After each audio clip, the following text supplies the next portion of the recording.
Halo Iksan. Oke, Halo Iksan. Syahri, ada informasi terbaru apa tadi yang disampaikan dari tim SAR? Ya, hingga saat ini masih proses evakuasi terus dilakukan menggunakan empat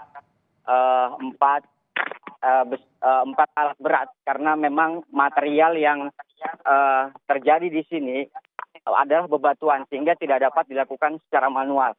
Dan kami mendapatkan informasi bahwa ada satu korban lagi yang berhasil ditemukan oleh pihak gabungan dari Polresta Cirebon dan juga SAR dan juga dari ambulan yang tadinya sudah bergerak akhirnya dipanggil kembali untuk melakukan proses evakuasi. Saya berusaha untuk mendatangi lebih dekat.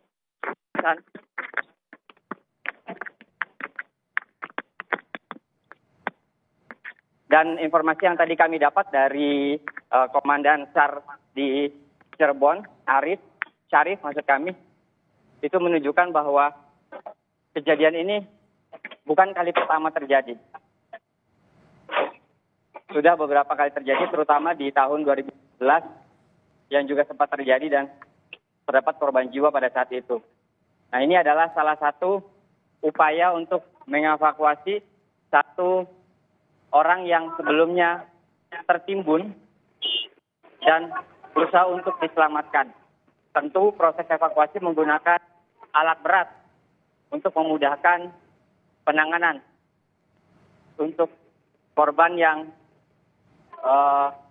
tertimbun dan juga kendaraan-kendaraan yang juga sempat tertimbun sehingga akhirnya harus ditarik menggunakan alat berat. Iksan. Baik, Syahri, kami ingin mengetahui seperti apa sebenarnya rutinitas pertambangan di Gunung Kuda Dukuh Puntang Cirebon ini. Karena dari informasi yang saya baca dan juga dari pernyataan dari tim SAR tadi, ini bukan kali pertama terjadi. Bahkan Februari lalu sempat ada longsor juga di Galian C. Tahun 2015 juga menewaskan 2 orang. Tahun 2011 tadi disampaikan oleh tim SAR juga terjadi longsor di Galian di Dukuh Puntang ataupun Gunung Kuda Dukuh Puntang Cirebon. Seperti apa sebenarnya sehari-hari aktivitas pertambangan di sana, Syahri? Ya, Galian Gunung Kuda ini merupakan salah satu lokasi Galian C yang memang digunakan oleh warga sekitar untuk mengambil bebatuan. Mereka tetap mendapatkan atau batu-batuan ini.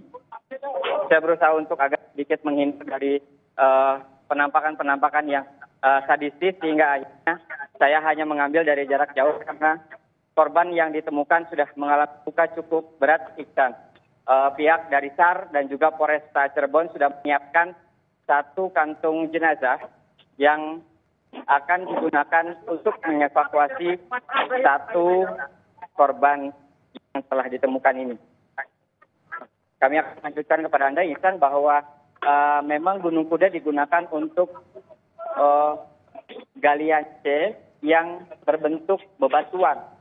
Sehingga akhirnya setelah para pekerja atau pihak swasta yang menggunakan lokasi ini sebagai galian akan memanfaatkan batu tersebut untuk tempat untuk dijual ke daerah lain dan juga untuk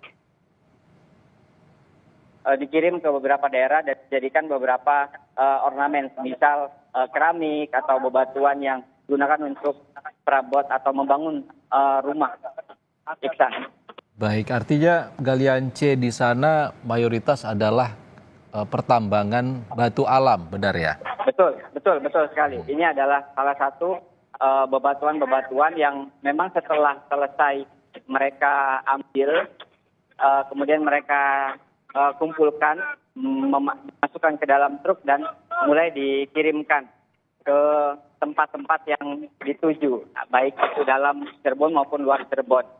Memang juga batu ini diolah di Cirebon karena sebagian wilayah di Kecamatan Dukuh Puntang adalah penghasil dari produksi batu alam tersebut. Iksan. Adapun proses pengambilan atau penggaliannya ini ada yang menggunakan secara manual, yakni mengeruk dari bagian bawah sehingga akhirnya berusaha untuk memudahkan proses pengambilan.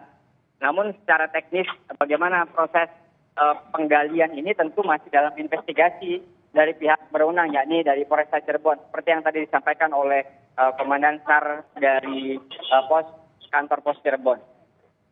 Isan. Oke, Syahri. Syahri, selama ini seperti apa kalau terjadi banyak kasus pertambangan, namun informasi yang dapat Anda peroleh di sana, seperti apa sebenarnya prosedur standar operasional yang berlaku ataupun safety terkait dengan pertambangan galian C di sana? Saat kejadian di tahun sebelumnya, apabila terjadi longsor apalagi hingga menimbulkan korban jiwa, pihak kepolisian dan beberapa pihak terutama yang bertanggung jawab menonaktifkan sementara pekerja galian ini dan diinvestigasi penyebabnya. Dari beberapa kali kejadian, mereka berusaha untuk mematuhi aturan bahwa tidak menggunakan bahan yang sangat membahayakan, semisal bom atau beberapa alat lainnya memang itu sangat membahayakan sekali.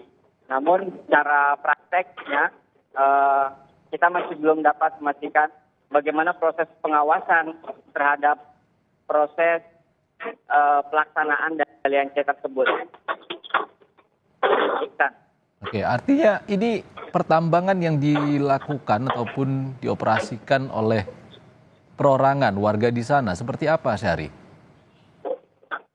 Jadi di titik ini tidak hanya perorangan, namun ada beberapa pihak swasta atau pihak yayasan yang berusaha.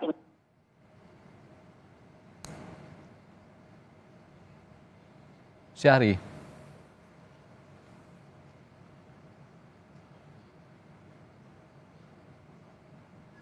Syahri.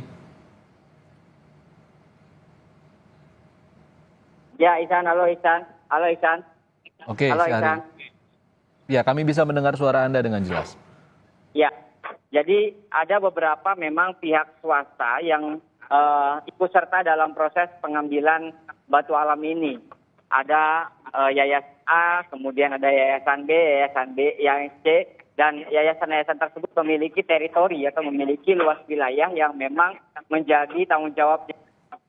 Dan secara pasti mereka melakukan pengerukan, kemudian juga pengambilan batu alam ini untuk usaha mereka.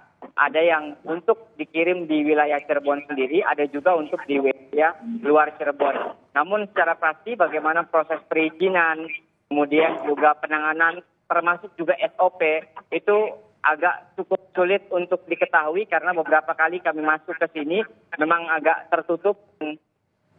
Sangat dikhawatirkan ada orang-orang yang melakukan tindakan yang masih dalam upaya untuk dilakukan oleh pihak berwajib. Maksud kami itu masih diinvestigasi oleh petugas-petugas terkait. Baik. Syahri, kami akan nantikan kembali informasi dari Anda dari lokasi peristiwa longsor di Gunung Kuda Dukuh Puntang Cirebon. Terima kasih Syahri Romdon melaporkan dari Cirebon, Jawa Barat.